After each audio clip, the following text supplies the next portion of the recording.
Madam Undersecretary, I appreciate your time. Sorry I'm not there in person. Like many, I'm juggling multiple hearings this morning.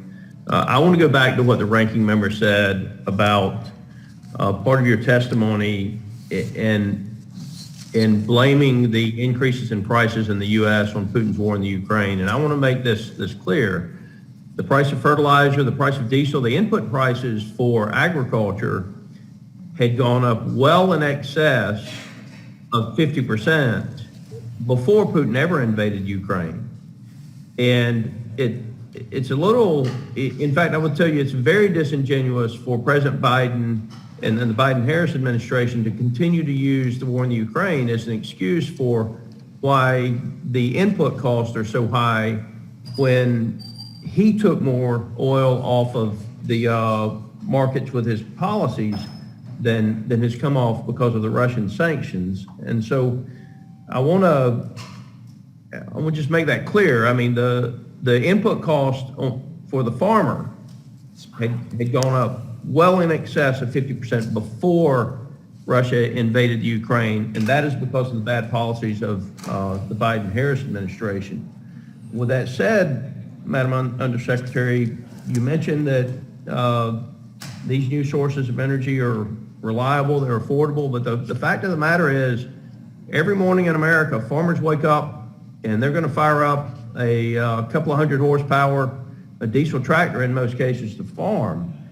And I'm just extremely concerned about the increasing number of factors that are impeding the ability of our farmers, input costs especially, to produce the food and fiber that we all depend on. Now, knowing that the increased cost of fuel increases the cost of food, what is your agency doing to help reduce the cost of inputs in agriculture? Thank you so much, Congressman, for your question and your recognition of the complexity of the impacts currently that folks are facing, both when it comes to at the supermarket or at the gas pump, the challenges that we face from COVID, from war, and other challenges that we face, especially relating to the supply chain. When we look at rural development, our opportunity really is to support farmers and rural communities who are grappling with these challenges, whether it's working to provide more offerings within a market, like expanding investments in the food supply chain, or whether it's working to also create more energy independence from a REAP side and more energy efficiency. To talk a little bit more about the work that we've been doing in the food supply chain, I'll defer to my colleague, Administrator Neal. Thanks for the opportunity to speak about that. I think, one of the things that's really important is to recognize, we are, as the United States, are a net exporter of food, and so we're in a good position to feed ourselves. We recognize there have been price increases and there have been some challenges there. So we are supportive of and helping implement the administration's action plan around creating a fairer, more resilient, more competitive meat and poultry supply chain.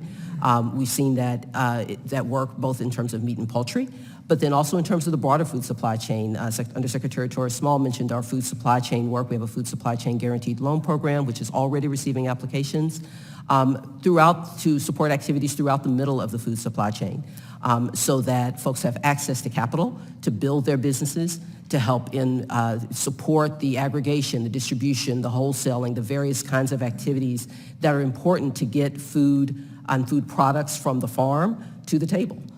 So that people can eat and have the food that they need at an affordable rate. And so those are just a couple of the kinds of things that are doing. There's a significant amount of work that's happening throughout the department. Rural Development, RBCS, has some of those activities, but not all of them, and we're excited to work in partnership with our colleagues throughout the department to make sure that those programs are effective, are doing the kinds of things that we want them to do, and making a difference both for the producers who are growing those food products, and also for the consumers who are all of us who need those food products. Well, I think there's a very serious disconnect between what the Biden and Harris administration believes is good policy and what's happening at the grocery store. I don't see how anybody who shops for groceries could believe in any way, shape, form, or fashion that what Biden and Harris have done through their administration is helping the American consumer with regard to their grocery bill. So I look forward to the continued discussion, but I'm someone who's worn out with the Biden-Harris administration using the war in Ukraine as an excuse for inflation inside the United States.